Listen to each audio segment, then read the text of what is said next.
Stucky spat in the garage.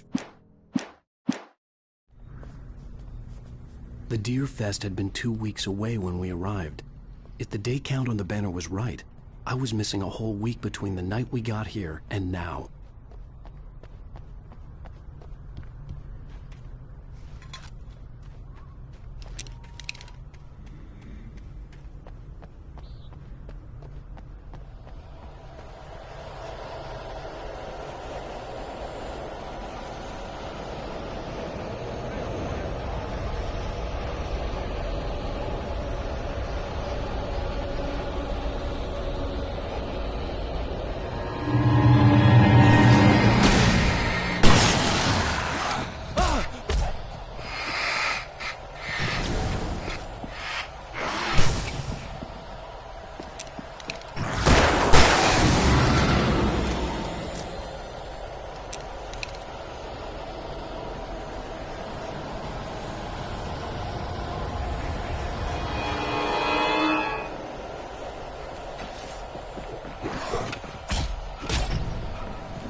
I had to get inside the gas station to find a phone to call for help. The garage was a mess. It looked like someone had trashed the place, or that there'd been some kind of fight. I'll write. I'll keep writing. Outside there's only darkness. Outside the cabin, outside the story, there's only darkness. I can feel her presence in the dark. Just now, I could smell her perfume in the room. I'll reach her, I'll fix it up. I'll bring her back. The story will come true. If I stop, she's lost. I don't believe this. It'd been me on the TV, talking crazy. Was I losing my mind?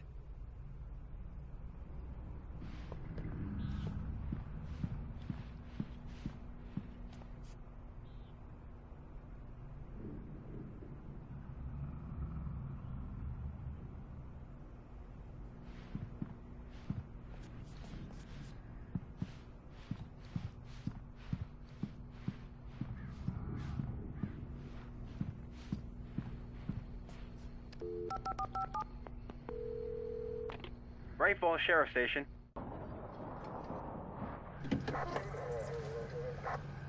Previously on Alan Wake.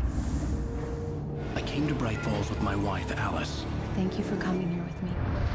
I thought maybe you could write here. I don't want to hear it! God damn it, Alice! Now, she's missing. Alice?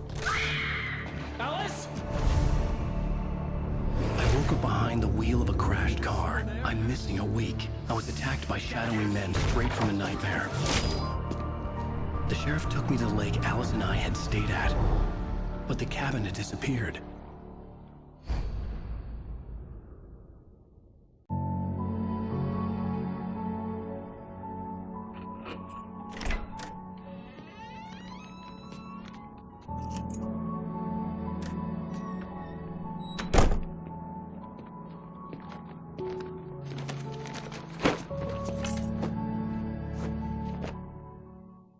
Honey, I'm home. Back here, sweetie. How was it? Worst weather I've ever seen. You should put some coffee on. It'll warm you up. Hey, handsome. This is gonna be a long night, but these shots are turning out great. I guess you're gonna need that coffee then. I'll go put it on.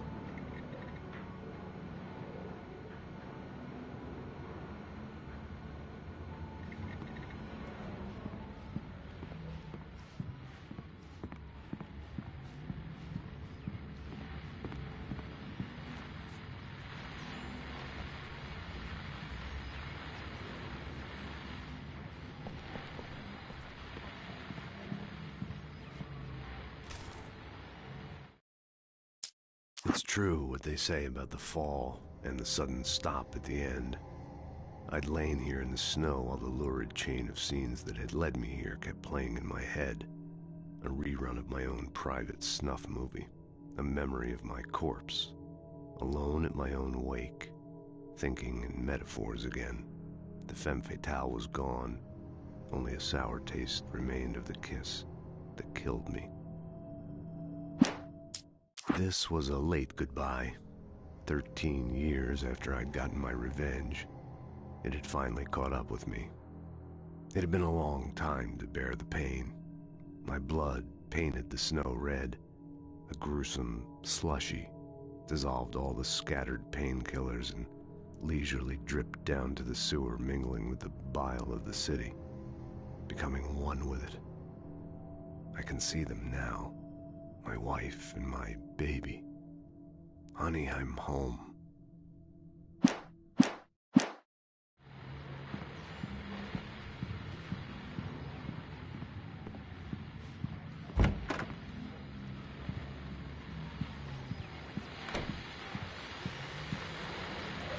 The continuing freezing rain and heavy snowfall of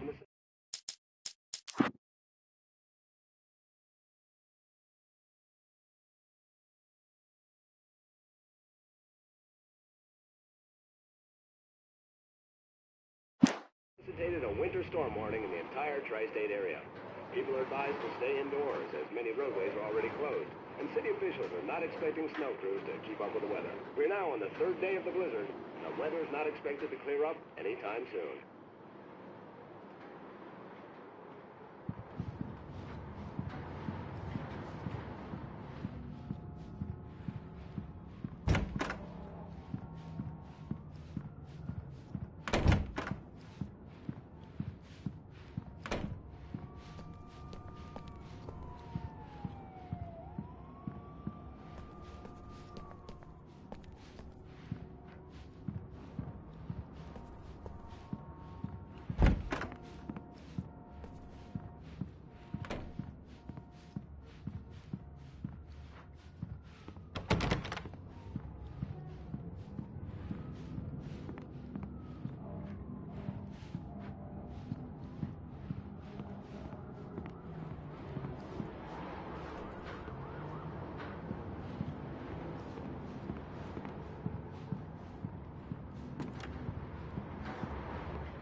Coffee's on. Great, thanks. I'll need it if I'm gonna finish this by tomorrow.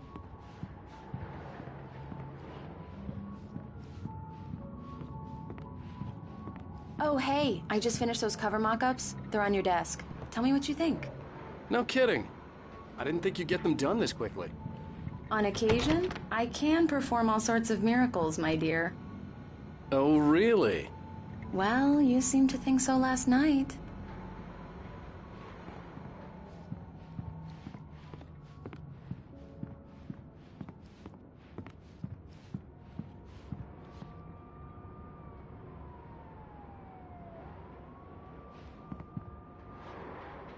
These look really good. Oh, sure, until Barry gets his hands on them. Which, by the way, will happen over my dead body. The last time was the last time. Oh, and speaking of Barry, he called. Alan! Alan, please check the fuse box. I'm right here. I'm on it, honey. Please hurry!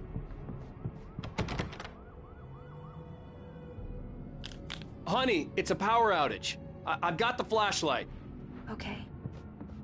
Hi. You okay? I'm sorry. It just really spooked me. Don't worry. We'll just break out the candles. I know it's stupid, but it's just... especially when I'm not prepared for it, you know? It gets to me. I love you. Tell me a story, writer. Okay. I used to have these nightmares when I was a kid. The dark really spooked me, too. When it got really bad, my mom gave me this old light switch. She called it the clicker. The clicker, huh? Yeah. If I ever got scared of the dark, I could just flip the switch and a magic light would scare the monsters away. Oh, sure.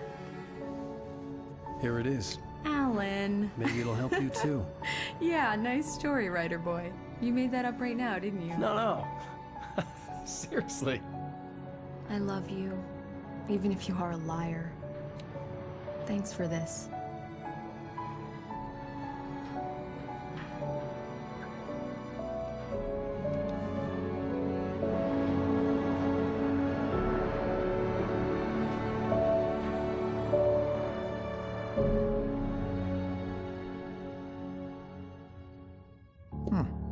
How do you feel, Mr. Wake? Any nausea, disorientation, anything like that? Mr. Wake, how are you feeling? I'm okay. My head's fine. I had to lie about my headache and memory loss. He'd send me to a hospital for tests. I couldn't leave without Alice. Very well. I don't think you have a concussion, but you've obviously been through quite a shock. You should take it easy for a couple of days. Thanks. Well then, Mr. Wake, we're done here. If the pain gets any worse or you experience any other symptoms, you should come see me. I'll let you get on with it then. Sarah, Sheriff Breaker, is waiting for you. She's very good at her job. I'm sure she can locate your wife in no time. Doc Nelson was the image of a small-town doctor. Sheriff Breaker had called him to the station to take a look at the cut in my head.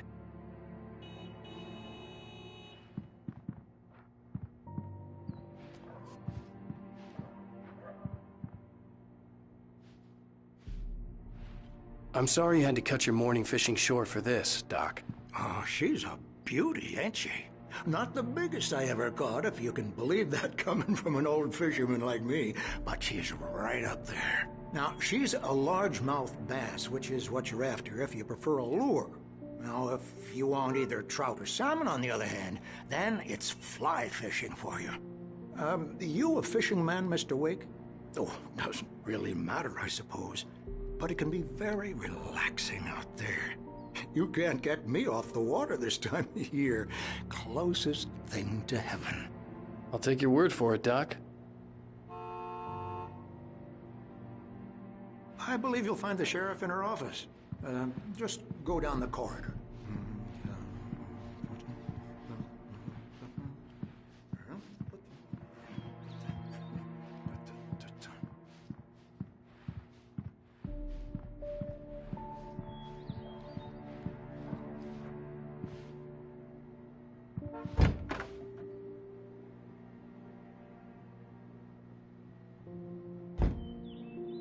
Thank you for testing the lights, Miss Weaver.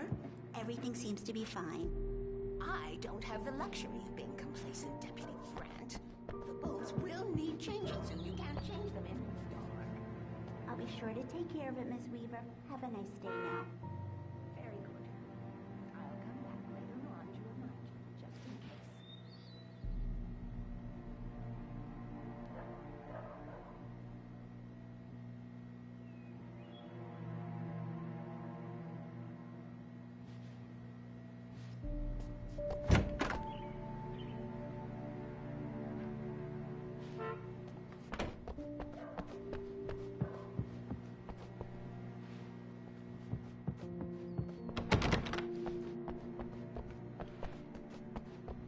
Mr. Wake, the sheriff is waiting for you in her office down the corridor. That was Cynthia Weaver. I guess you can call her the town eccentric.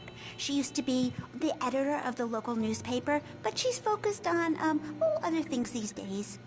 She'd fit right in where I come from. As you can see, she's a little obsessed with maintaining the light bulbs of the whole town, refuses to step on shadows, things like that. Back in her day, she wrote about all sorts of weird things in the paper. Bright Falls has a colorful history. Of course, what small town hasn't?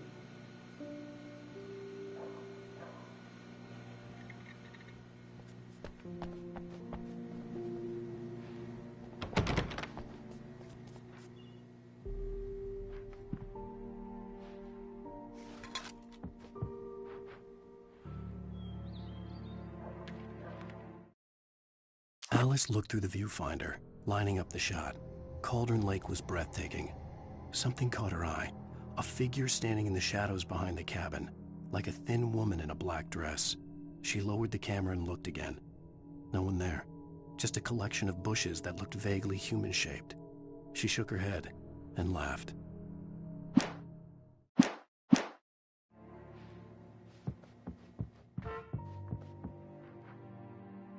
Yeah, it's Mulligan here. I'm at Stucky's gas station with Thornton. There's no sign of him. Over. Wait. Yeah, this is Thornton. Look, we've located the brake float. It's here. That's some good news, right? Stucky was supposed to be driving it at the rehearsals today. Over. Oh, give me that. Mulligan here. Looks like someone really thrashed the garage. Over. Okay, roger that, guys. Keep looking for Stucky. Jane's out.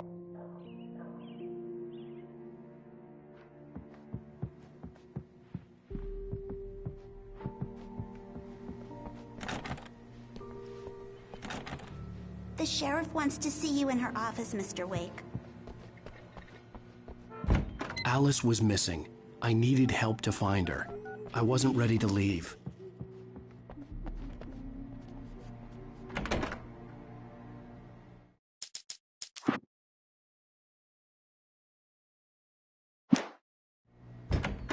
Come in, Mr. Wake. Your phone's on the desk. The battery was dead. It's charged now.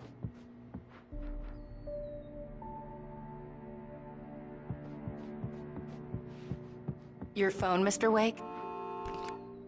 Have you started looking for my wife yet? My men are already on it. Now, can you tell me what happened? I'm not sure. I can't remember. We were arguing. I walked out of the cabin. The cabin on Cauldron Lake? How did you end up at Stucky's gas station? I wanted to tell her what had happened last night, but I couldn't. She'd locked me up. Excuse me. I need to take this. Hello? Alice, please help me. Alice? Stop talking to the law. You'll do exactly what I say if you ever want to see your wife. Who is this? Go to the back lot. There's a hole in the fence on the left. Look inside the junker. I left a little something there to convince you we're all on the same page here. After you ditch the cops, you're gonna meet me in Elderwood National Park. There's a spot called Lover's Peak. Midnight. Don't do nothing stupid, pal. We're watching you.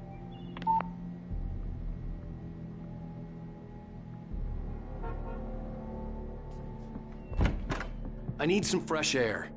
Can I go out? In the back, maybe? Of course, Mr. Wake. I understand. You can get there through the cells. Deputy Grant can show you the way. I'm sorry. All of this, it's just a lot to take in. Take your time, Mr. Wake. I understand.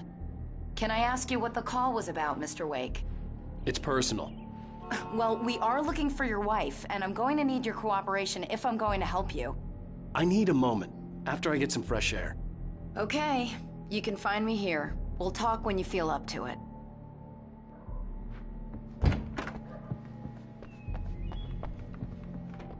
Mr. Wake, can I help you with anything? I need to get some air. The sheriff said I could go out back. Of course, Mr. Wake. You can get there through the cell corridor. Just don't mind Walter in there. He's one of our regulars. I thought he quit drinking for good. Oh, no such luck. He went on a bender and beat Danny pretty badly. He started shouting like that the moment he woke up. You can get to the back lot through that door and down the corridor, Mr. Wake. Hey! Thanks. I need more. Hey, mister! Hey, can you turn the lights on? The deputies, they don't understand. They won't listen to me. I need it to be bright in here.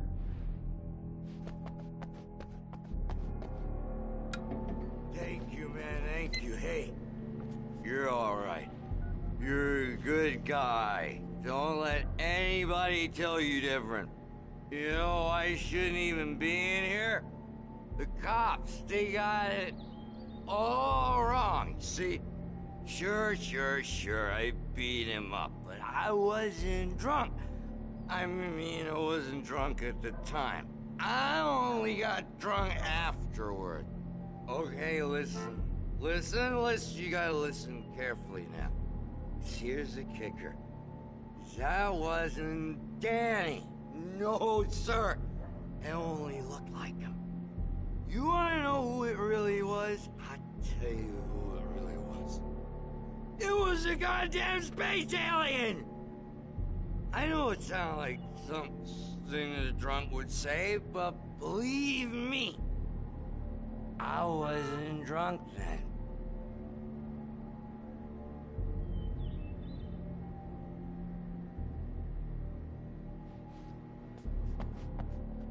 I told him, oh yeah, well, I don't hear who he is. In spite of its human mask, to describe the dark presence as intelligent would have implied human qualities on something decidedly inhuman. Nonetheless, it found the one spot in the diner that was dark enough. Some light spilled into the corridor, ravaging it. But it took the pain. Horrible as it was, the writer would soon fix that. He would be coming to the one place where it still had power. Where on your feet?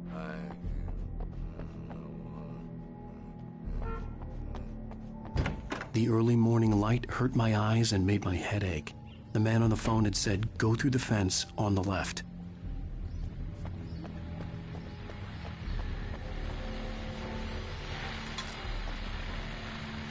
Well, folks, it's been another long night, and it's about time for me to sign off for a while. God knows I need my beauty sleep. Just one more item before I go. It's been a busy night for the Sheriff's Department. We've had a few broken windows, even a report of shots fired on Main Street. Deputies Mulligan and Thornton had to deal with two intoxicated young men who were celebrating the completion of their Deer Fest float. Now, folks, we get this every year. I know it's exciting that the big day's almost here, but let's save it for the party and leave the gunplay for the shooting competition, huh? There's no point in getting all worked up yet.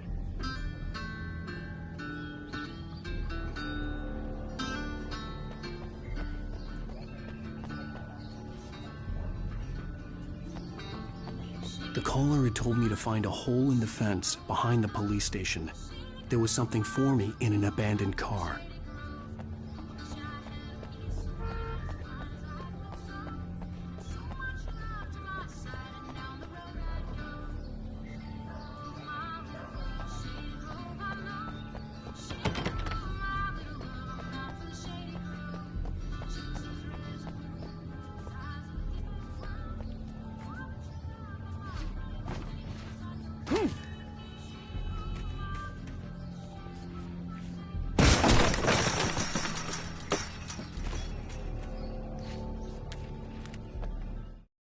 The kidnapper fired his gun one last time, and the shadow vanished into the darkness it had come from.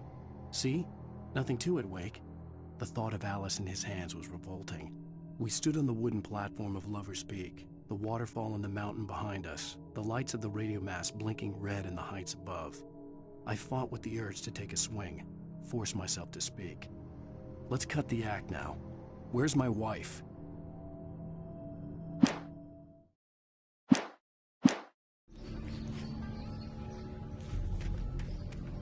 Alice's driver's license had been placed on the front seat. The caller meant business. Barry? Ow! Ow! Thank God! Where the hell have you been? I've been trying to reach you for a week, you and Alice. Oh, I've been worried sick. I flew out yesterday. I'm here in Bright Falls. Barry, listen to me. I'm at the sheriff's station. Come and get me. I can't talk now. Ow! What the hell is going on? I had to get the sheriff to let me go.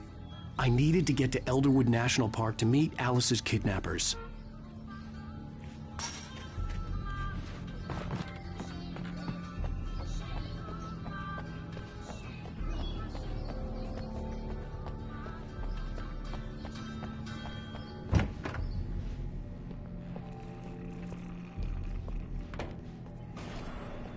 A writer is a light that reveals the world of his story from darkness, shapes it from nothingness. The way a sculptor carves a statue from a block of granite. If I stop, the world I'm making dies. Darkness will reclaim it. It's a long, hard journey into the dark. Alice's life is at stake, but I can't think about that, or I'll lose it. The dread lingers at the edge of perception. I'll push on. Anything is possible here. I'll write the story. I'll save her.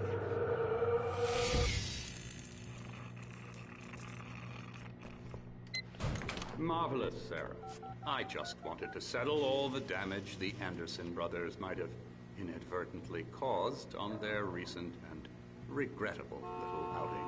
They are not accountable for their actions, of course. I can assure you that my staff has been reprimanded. Tor and Odin never caused any trouble to anyone when they were still living at their farm. Indeed. All we can do is to slow down the progress of their dementia. Are you feeling any better, Mr. Wake? I'd like to leave. Am I free to go? Well, we still need to talk about... Am I under arrest? No, of course not.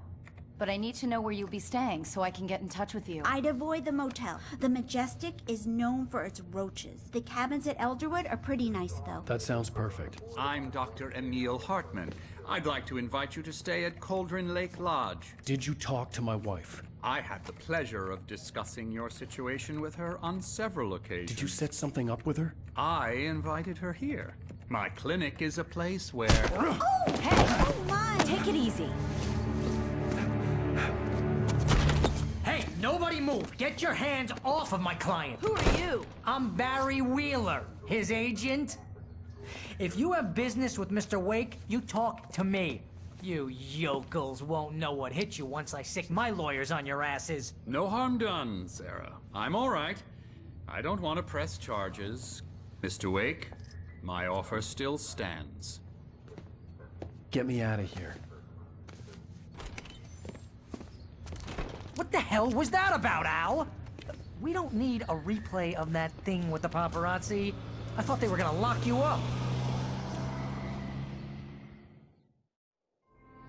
I had to talk to someone. I told Barry everything. He thought I was certifiable, but when he heard about the manuscript, I had him. The fact that I'd written something, even if I couldn't remember it, was enough for him. He smelled money. And he believed that Alice had been kidnapped. Anything beyond that was another story. I had a midnight appointment with the kidnapper in a place called Lover's Peak, somewhere in Elderwood National Park. The plan was to rent a cabin. I don't like it, Al. I don't like any of it. It's not good. In fact, it's the absolute opposite of good. Mr. Wake! Barry, you found him! Hi, Rose. Oh, wow. I was just thinking about you, too. Great. I was just bringing Rusty some coffee. He's on the balcony, looking after Max. Poor thing. I really need to go. Great to see you again, Mr. Wake. Later! Who's Max?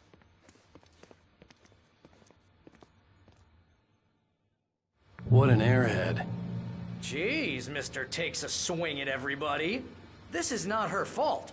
She's a very nice girl and, more importantly, a fan.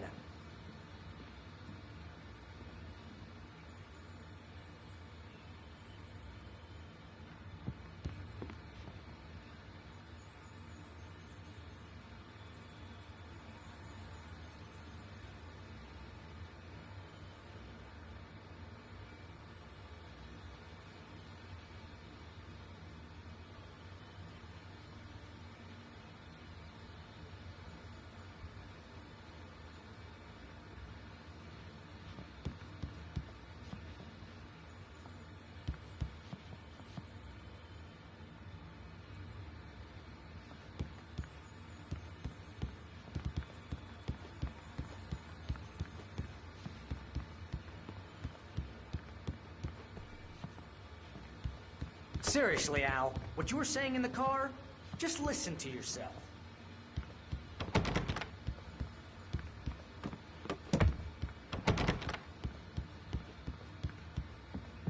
What, you shot a guy and his body just disappeared? When was the last time you slept? What, are you high? Have you been drinking?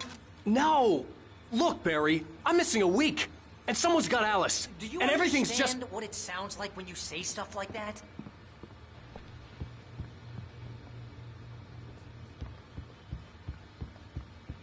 Don't get me wrong, it's a good story, could be a bestseller. But when you start confusing fiction with reality, you're buying yourself a ticket to the funny farm. Wait here.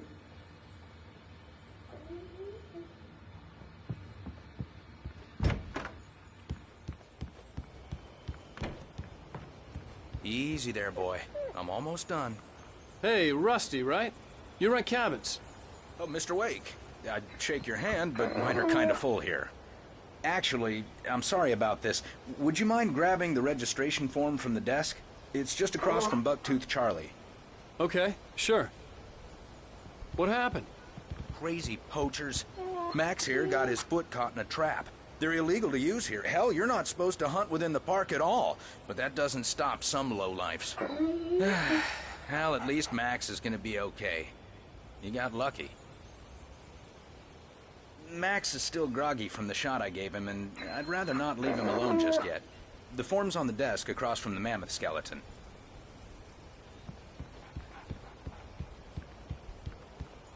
Seriously, Al, you can't just go and meet a kidnapper. Those situations always end up in disaster. You gotta talk to the cops. She's my wife, and it's my call. Can we talk about this later? No. This whole thing... Listen, you hit your head. I mean, geez, Al, come on. You gotta understand how crazy all this sounds. If you're trying to pull a joke on me, freak me out, it's working. Ha ha, let's have a laugh on Barry. Well, you had me going there real funny, Al. You can quit it now.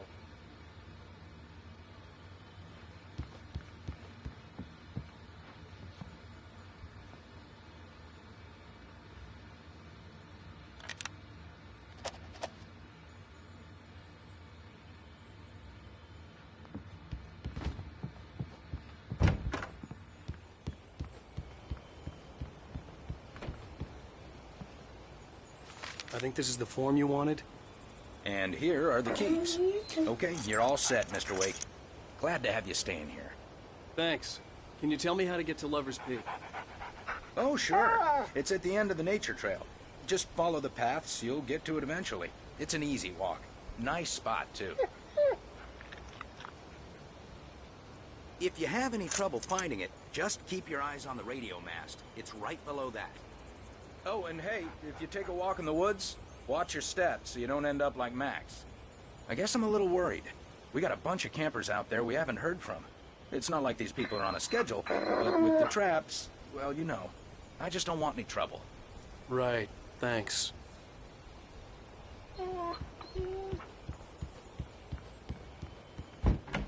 Look, Al, you're asking me to believe that you shot a dude who went poof into thin air, a guy who was bulletproof until you pointed a flashlight at him. You hear that from people who end up spending time in padded rooms, strapped to their beds, wearing white shirts with too long tangled up sleeves, and eating a healthy diet of pills. Al, you make cruel jokes about people who believe that kind of stuff. You're the skeptic. You gave me an hour-long lecture on homeopathy last month. What was it? If there's no proof, it's pure bullshit. Period. Guess the laugh's on me then. Al, come on! I mean, okay. Okay, maybe something weird happened to you, okay? Well, thanks for the heartfelt vote of confidence. All I'm saying is you gotta throw me a bone here, bestseller. What would you think if it was me? There's no way you should be going out at midnight with a gun.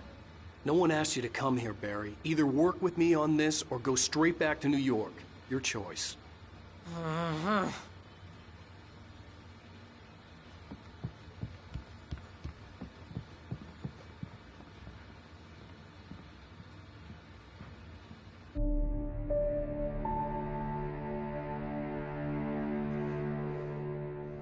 That's just crazy talk, Al. Al! Al? We should go to the sheriff or call the FBI. Damn it, Barry, they'll kill her! This is not a goddamn debate, Barry. I'm going to Lover's Peak. He said to come alone. Okay then. I understand.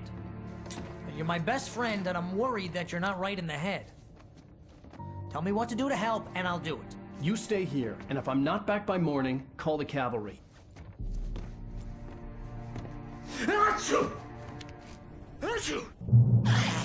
Just be careful with the natives, Al. These yokels are dangerous. Everybody hates a tourist, or it'll be Deliverance all over again. Bless you. Oh, this place is trying to kill me. I'll bet there's mold in here, spores, poison ivy. God knows what. This is so not worth a 15% commission.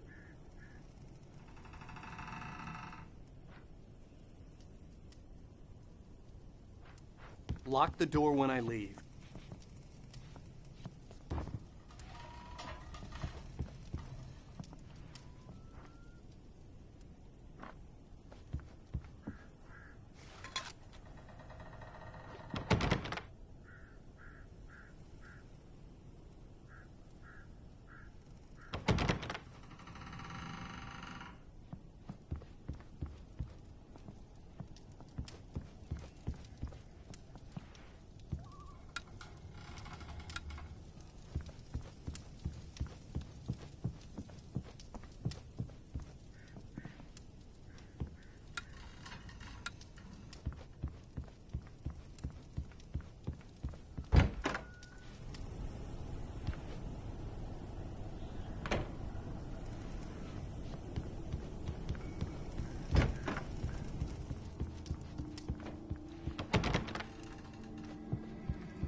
I'll wait here, Al. I'll hold down the fort.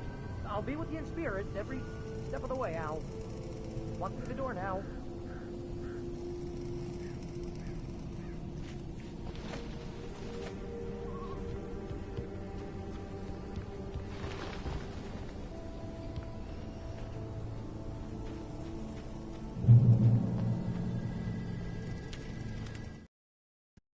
Barry had never gotten along with Alice, but he knew Alan loved her with an almost frightening intensity. And now something had happened to Alice. And here was Al armed with a gun and saying things people got put in padded cells for. It was as if his friend had experienced a massive psychotic episode and was now totally disconnected from reality. It scared the shit out of Barry.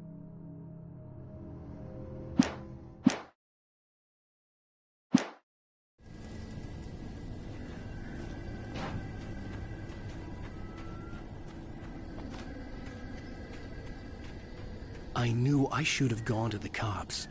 This wasn't the smartest thing I'd ever done, but I was still angry with Barry for trying to talk me out of it. These people had called me right in the sheriff's station. The cops wouldn't scare them, and they had Alice.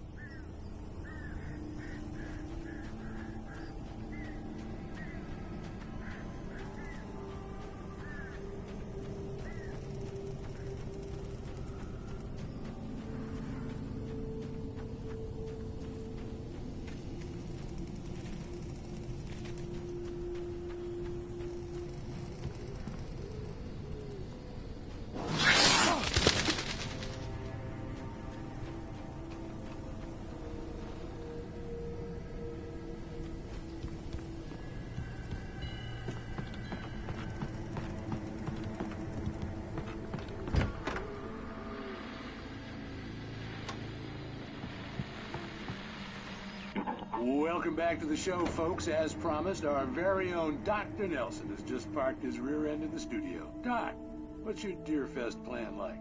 My plan? You make it sound a lot more organized than I ever seem to manage.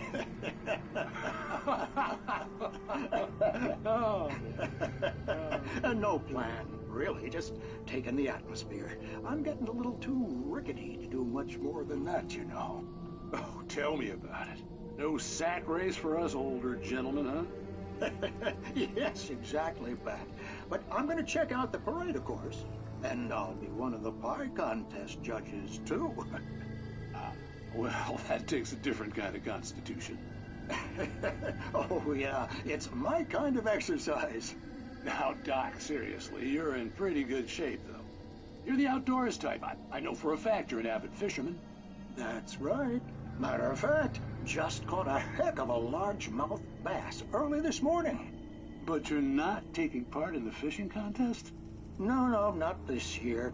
See, Pat, I'm just not that competitive anymore. Now I just like to take my time and enjoy the peace of it.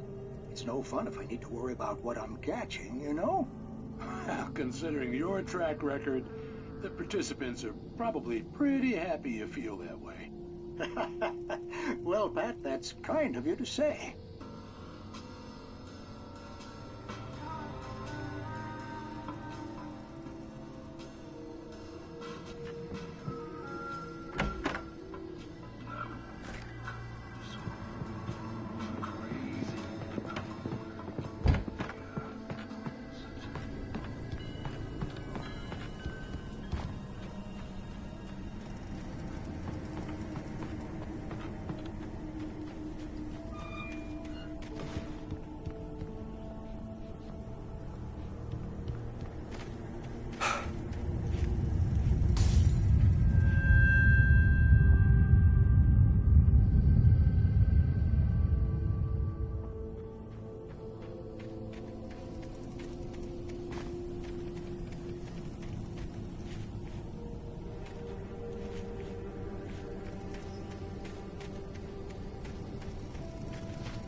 Crime and punishment. The cancer and cure of civilization. But some crimes are impossible to punish, especially in Night Springs. Tonight's episode, The Man in the Mirror.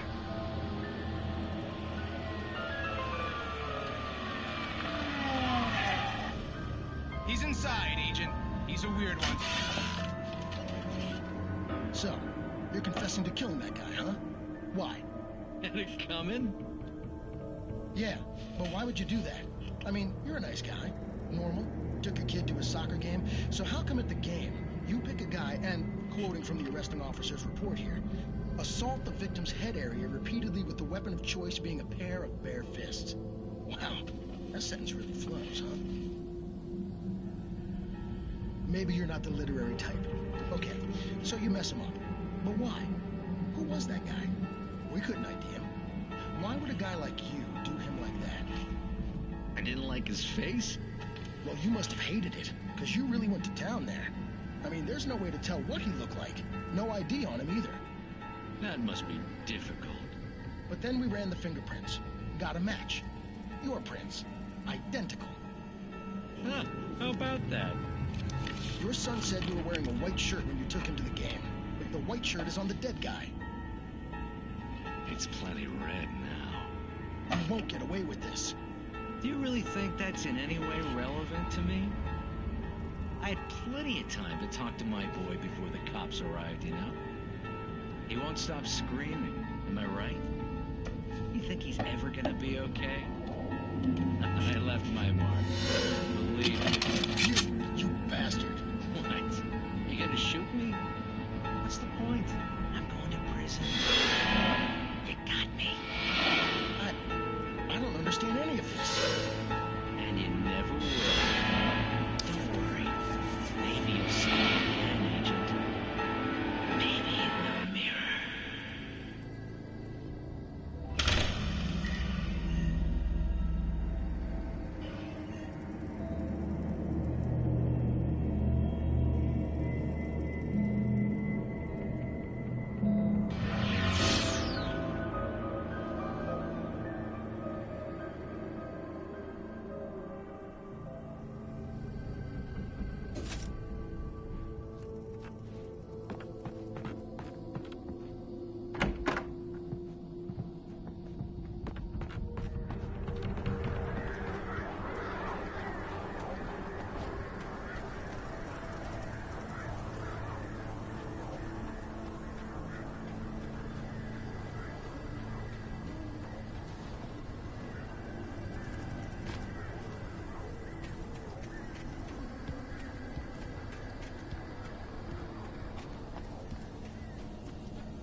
Rose knew that Rusty was in love with her, and she liked him too. She liked him a lot. He taught her to dance, and life had certainly taught her the value of a man who was gentle. He treated her well, made her smile, made her feel good.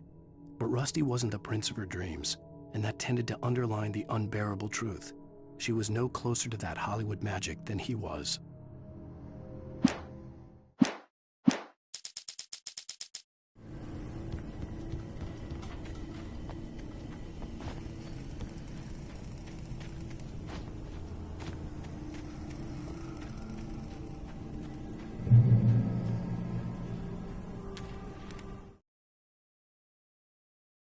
The air in the visitor center was heavy with an awful smell, as if some rotten drowned thing had crawled up from its grave. Rusty kept coughing blood. My eyes were drawn to the twisted shape of his broken leg. The attack had been vicious. Max whined in his cage. Rusty's eyes were wild with fear and terror. He gasped. "Mr. Wake, it happened just the way it was on that page."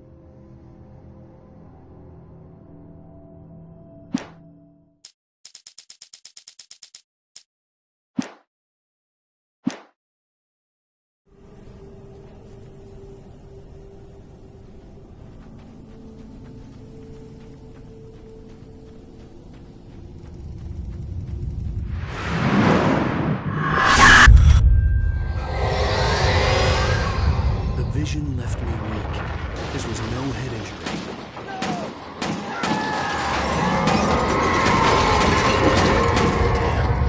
Rusty, hang on! I'm coming! Please, help me!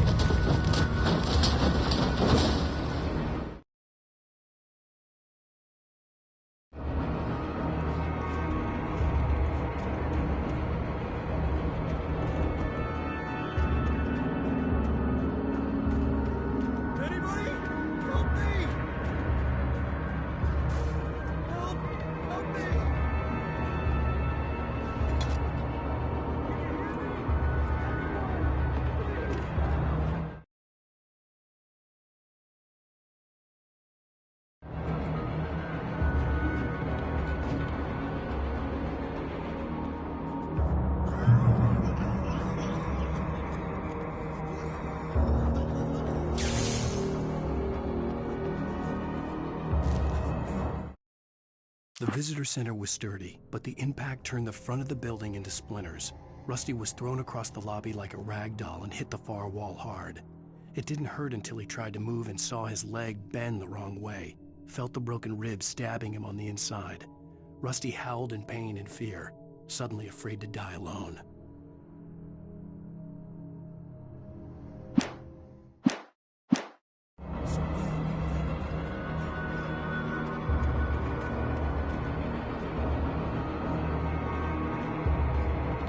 The ranger's office was locked.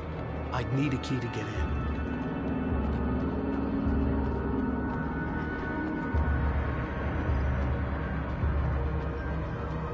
Hello?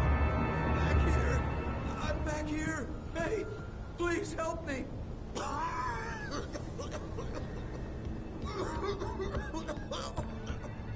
I'm here. I'm hurt. I can't move.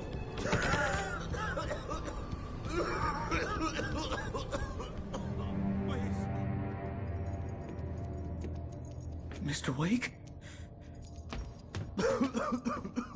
Oh, hell. It happened just the way it was on that page. I found. Came true. It knew. So dark. It'll come back for me. You must... The lights. In the office. I have the key. Okay, Rusty. Hang on. I'll be right back. Whatever did this couldn't be far. Rusty had found a page from the manuscript. It would help me understand what had happened. Shh. Good boy.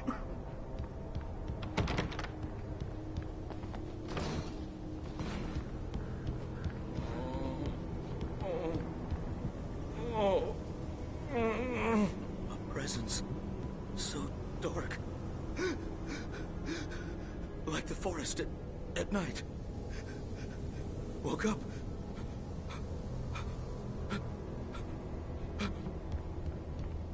It'll hasn't finished with me yet.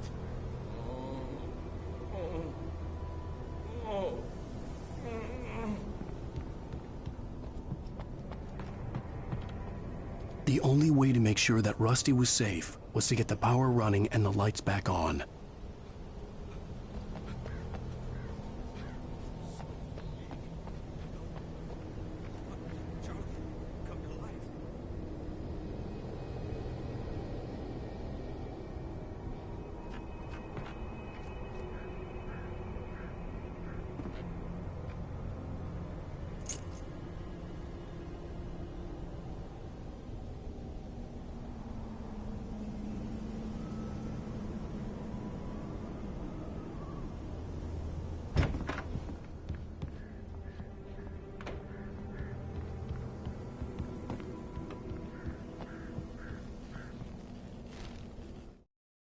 At the last instant, I changed direction and threw myself down.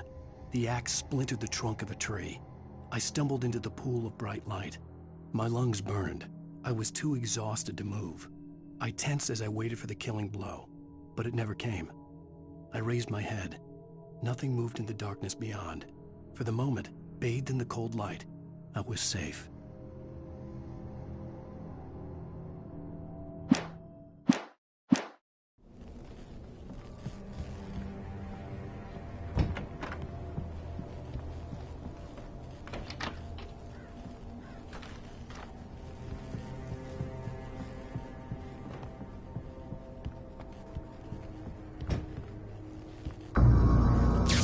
Too late.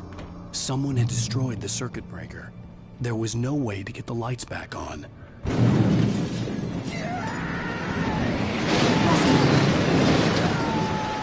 Rusty!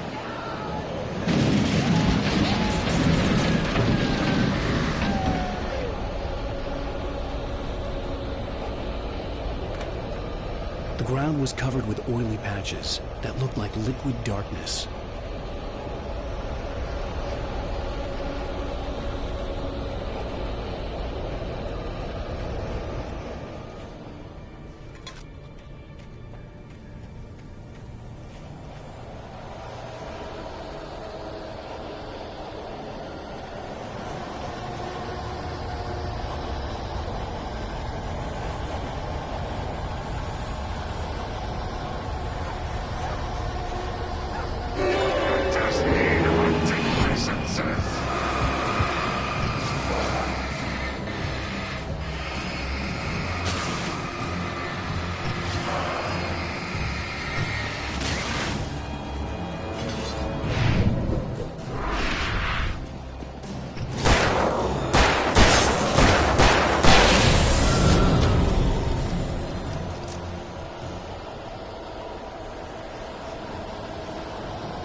Something had torn a mammoth-sized hole in the wall.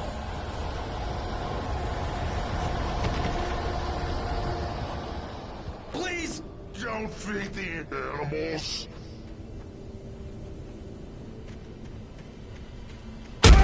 Fishing! For those prisoners who purchase a park license!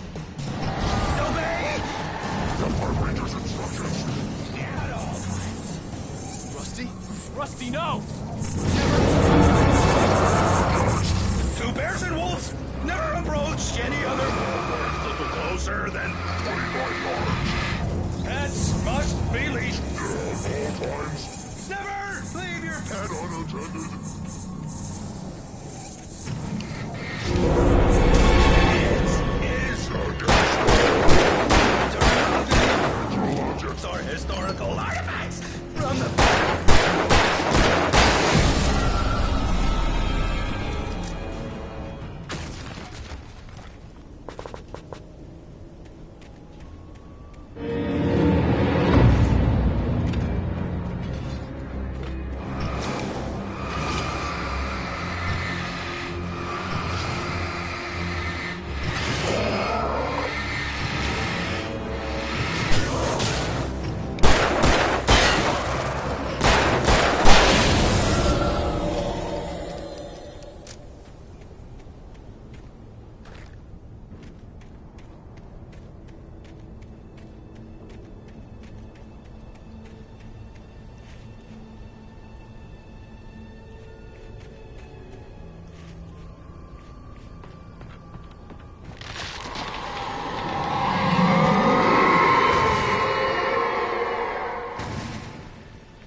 Forget about it, Barry. It's just me going crazy. Oh, jeez. Oh, jeez. You're not crazy. I wish you were crazy, but you're not crazy. Ow, be careful. Stay in the cabin. Don't open the door for anyone. I mean it.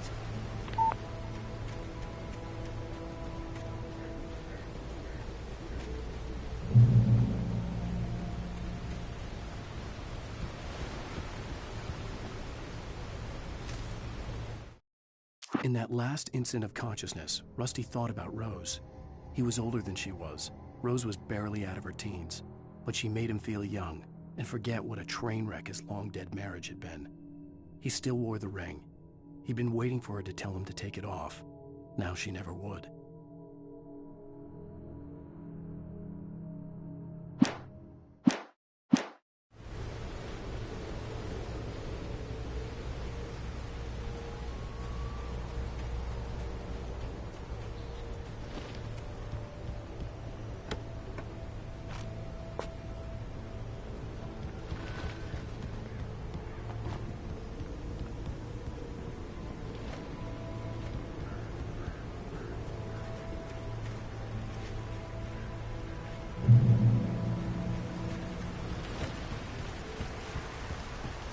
Lover's Peak was at the far end of the nature trail.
Nobody in Bright Falls seemed to know where Al was, but Rose, the waitress at the diner, had seen him.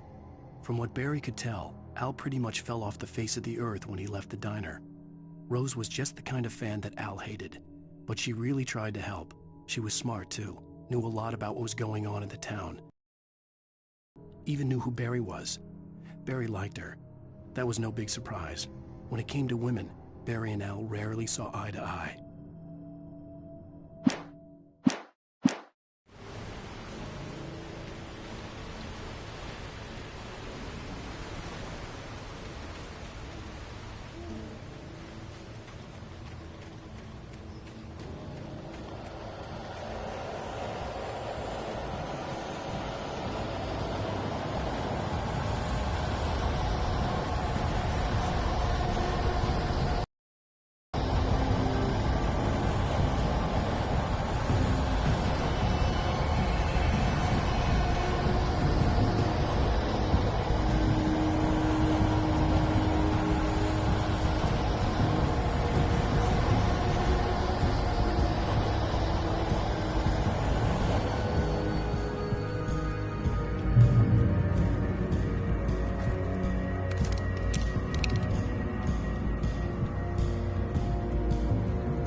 I turned the corner, afraid of what the flashlight's beam might reveal.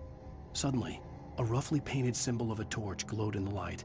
Behind it, hidden by a rock, sat a battered metal trunk. It was here for a reason, packed with supplies, batteries, flares, ammo, things you need to make it through the darkness of the night. Something left behind by someone who knew what I knew, and more.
Agent Nightingale didn't want to be in Bright Falls. These little communities revolted him, and he didn't like the trees or the coffee. He now knew that impossible horrors lurked behind the storefronts and smiles. He desperately wanted to turn the car around and just drive until he passed out or ran out of road and booze. But he had a job to do. He had a rider to catch, at any cost.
Shit.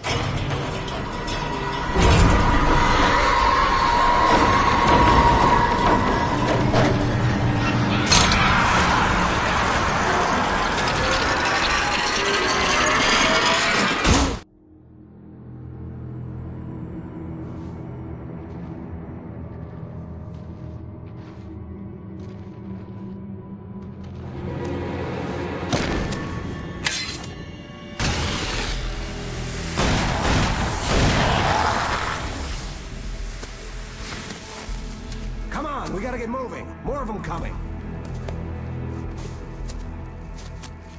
That flashlight's kid stuff. The flares won't keep the bastards away.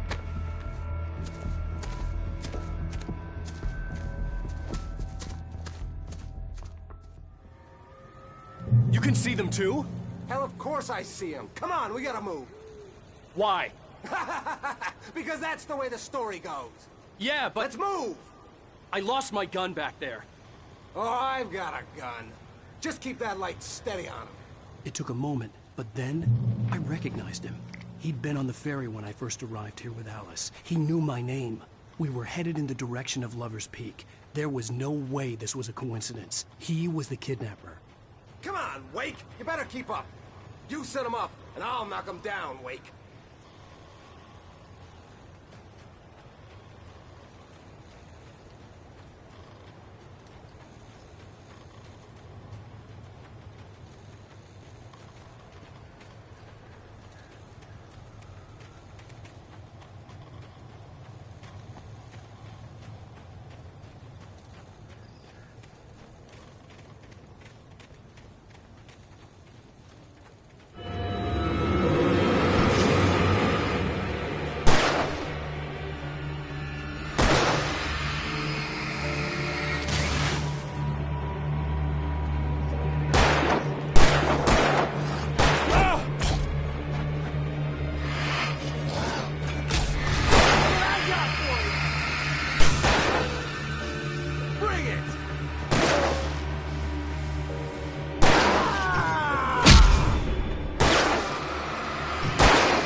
I recognized him. He'd been on the ferry when I first arrived here with Alice. He knew my name. We were headed in the direction of Lover's Peak. There was no way this was a coincidence. He was the kidnapper. Come on, Wake! You better keep up. You set him up, and I'll knock him down, Wake.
Stairs, Wake.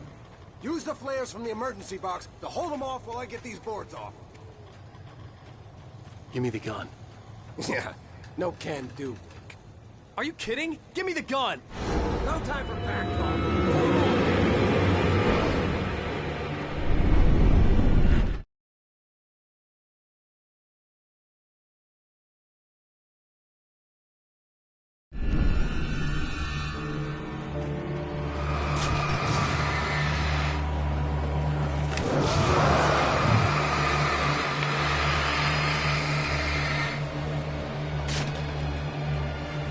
Get some light on those bastards. That'll set them off.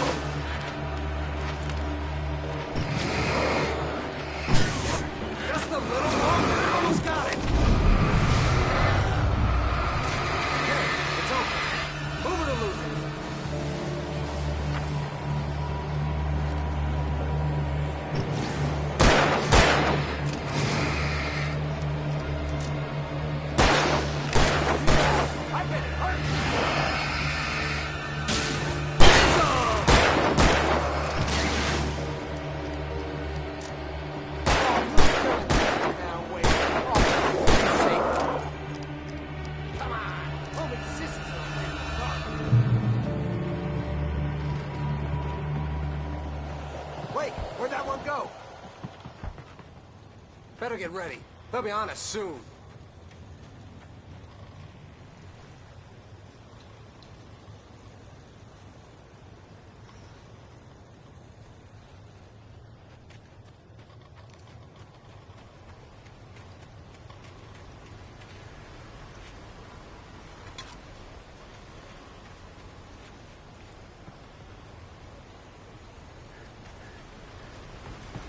This is it, Wake.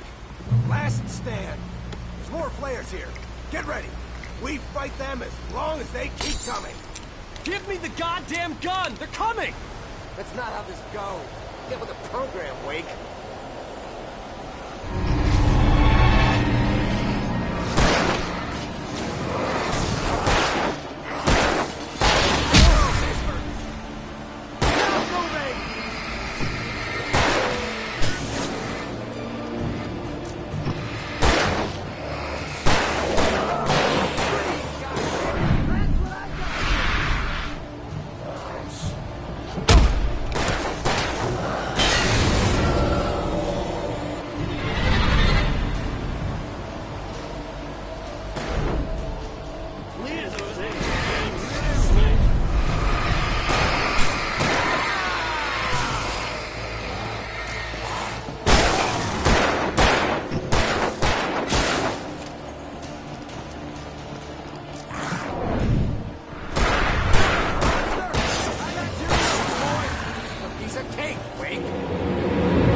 Let's cut the act now.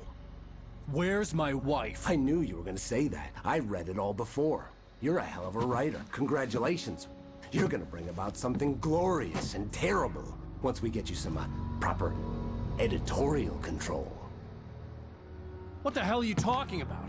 Where's Alice? I want the entire manuscript, or she's gonna suffer bad. You touch her mouth.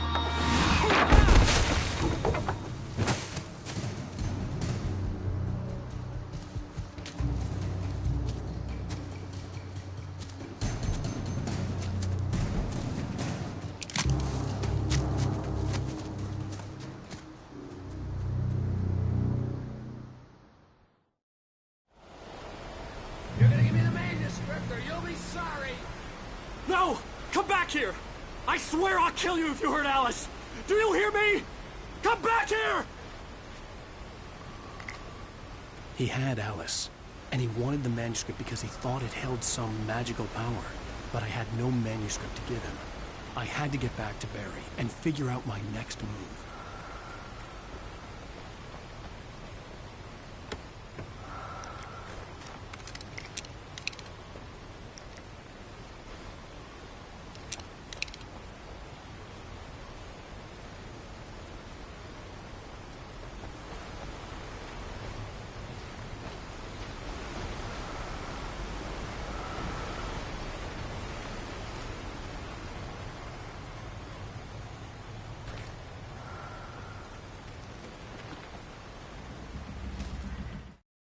On more than one occasion, Alice had tried to explain to me how it felt to be afraid of the dark. To her, darkness wasn't simply the absence of light, but something more tangible than that. It was something you could touch and feel. Worse than that, it was something with a mind of its own, something malicious and malign. For her, things changed when they were wrapped in darkness. They turned into something else, something foreign. And nothing was safe or innocent anymore. I'd never really understood what she meant, until now.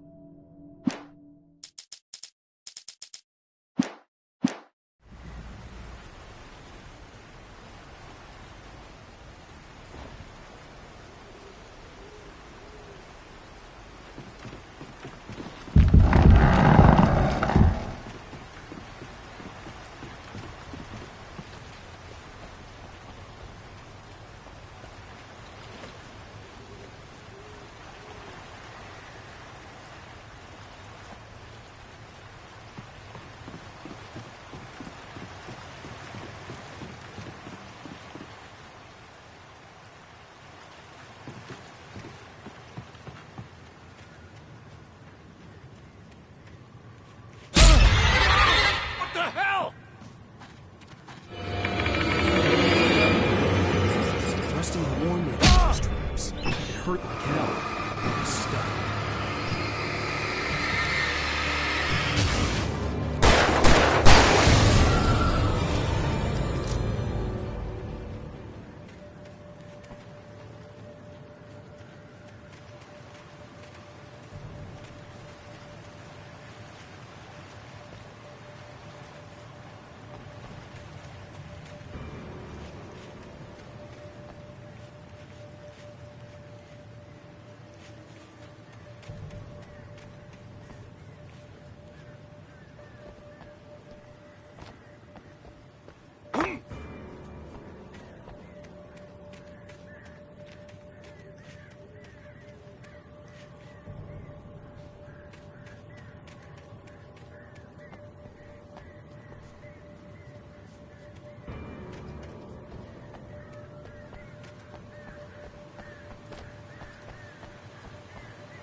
Sarah didn't care about the legal threats Wake's agent had made. She let Wake go without argument, because there was something about him she couldn't quite put her finger on, something that reminded her of her father. She didn't think Wake would hurt his wife. Then she thought about the way he waded into Hartman, that hair-trigger rage flaring up without warning.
The night had been one desperate situation after another. I was exhausted, and my body felt as though it had been chewed up and spat out. The flashlight was heavy in my hand, and each pull of the trigger sent a painful shock up my arm. But I was finally out of the woods, and things were looking up. That's when I heard the chainsaw.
I had heard the plane fall.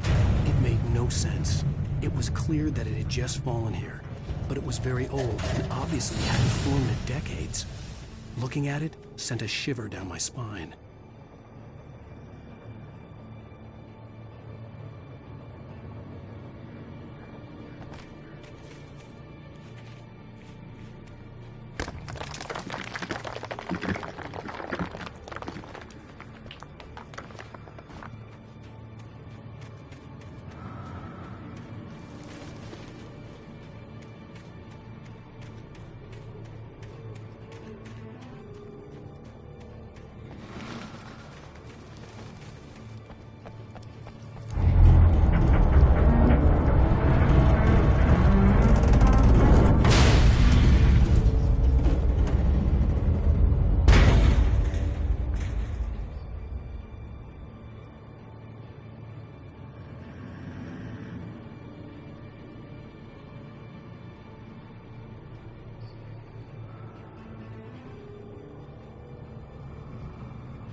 The night had been one desperate situation.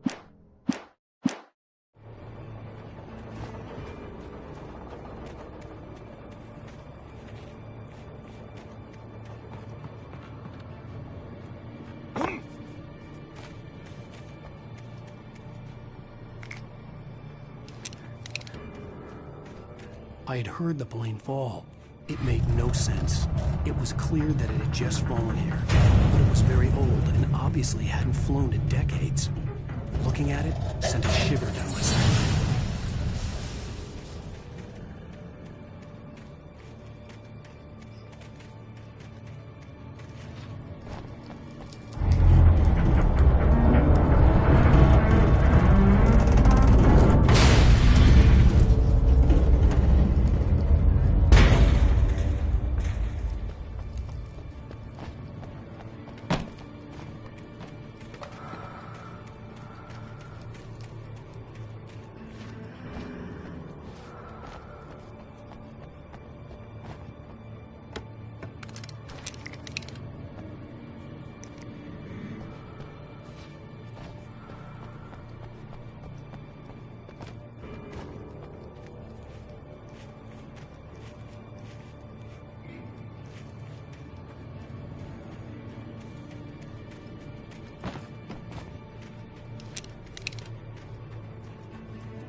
The logging site was a mess.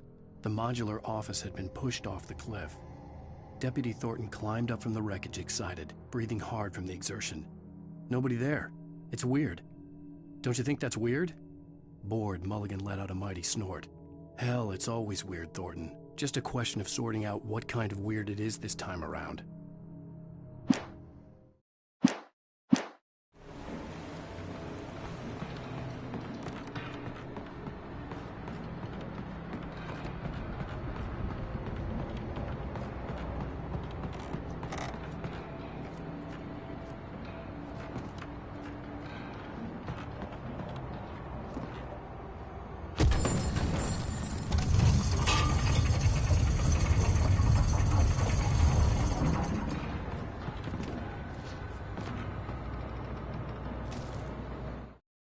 When Barry saw the darkness attack the visitor center, it made him a believer. The men Al said he'd shot, they hadn't been just locals on crank. Somehow the world had changed, like the channel had been switched without warning. You think you're watching a sitcom, and you're really watching a horror show. When the birds started attacking the cabin, Barry wasn't surprised, just terrified.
Shadows stirred and the wind picked up as I ran through the forest.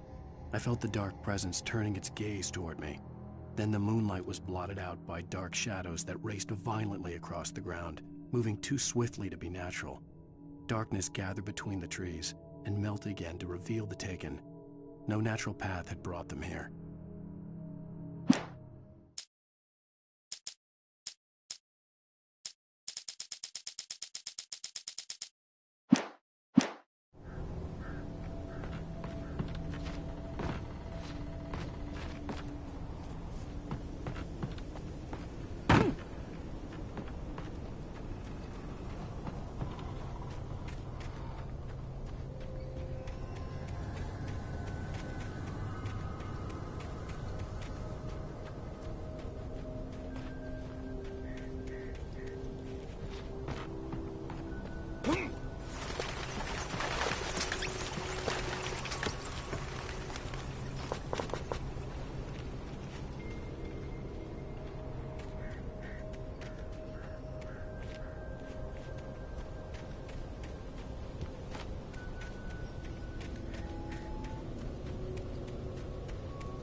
is a hazardous occupation.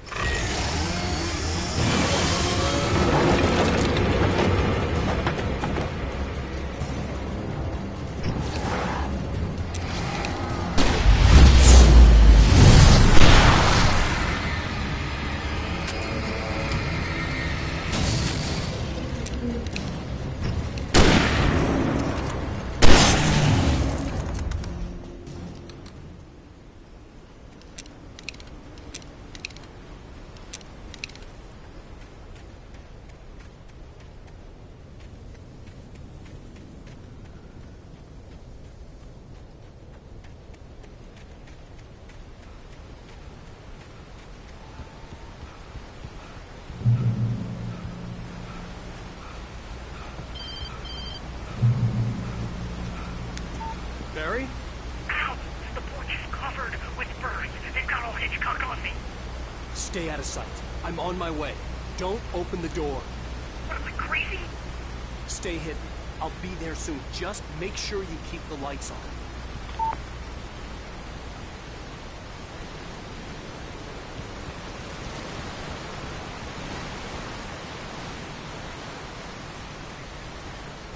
I still had to reach Barry at the cabin, but at least I was out of the woods.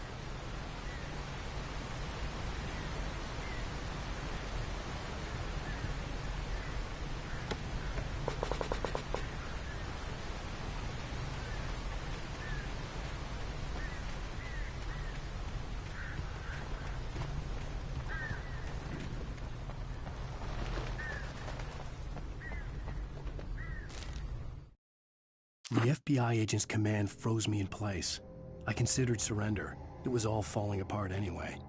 I could give in, let someone else deal with it, but it felt all wrong. Call it instinct, his posture, the way he held the gun. He was no friend.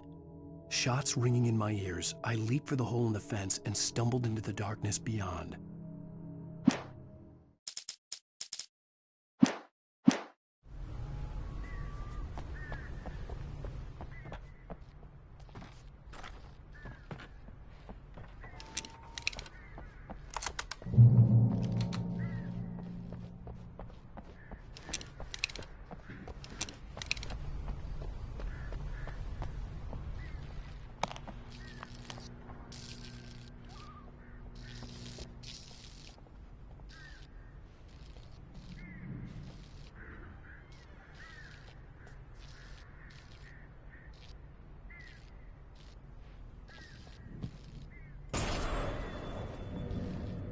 A story is not a machine that does what you tell it.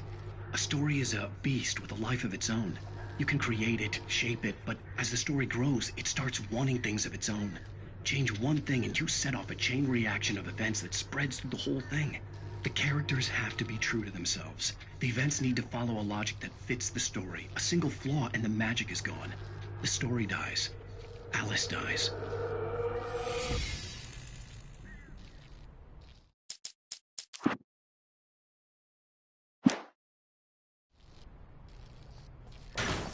You can learn about nature and yourself.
There was no misunderstanding.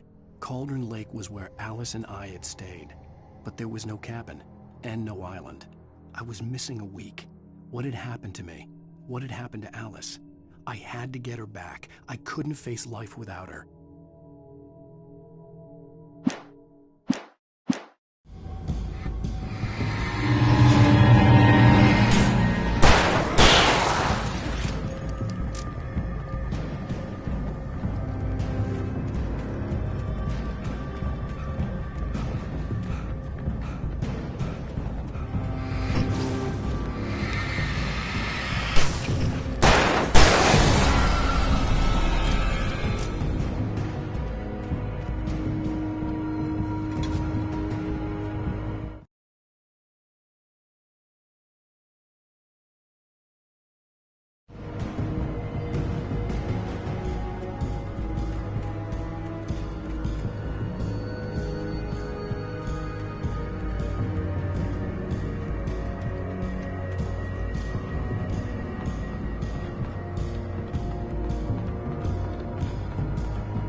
The flare gun was probably the best weapon I could imagine against the dark things I was facing.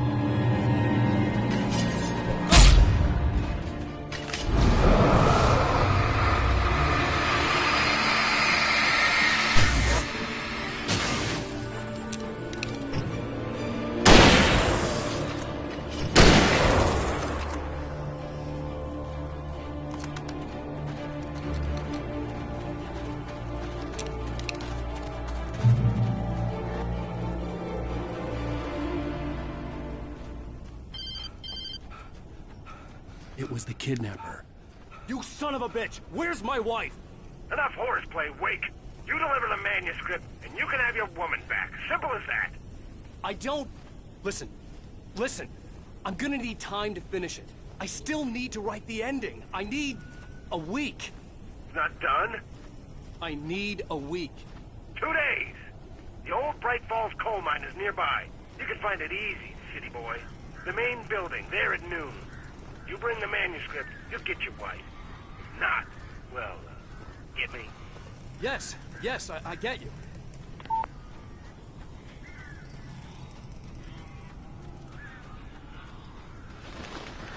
Barry had talked about birds over the phone.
Al.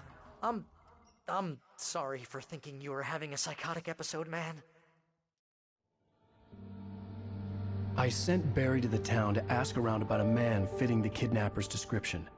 He'd go through the archives of the local paper. Perhaps he could learn something. Anything about the island and the cabin that had disappeared. The man wanted a manuscript. I had to try to write him one to get Alice back.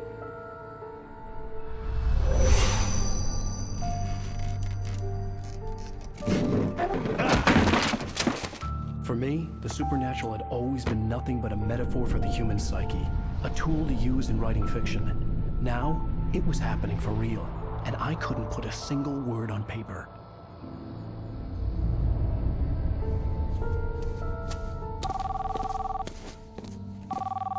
Barry Wheeler speaking. This is Rose. Rose? I found Mr. Wake's pages. Oh, you sweet, brilliant girl. Could you and Mr. Wake come get them? I live in the trailer park outside the town. We'll be there in less than an hour. Bye now. See you soon. Have a great day. Hope you come back soon. Welcome to the old dear diner. Good girl.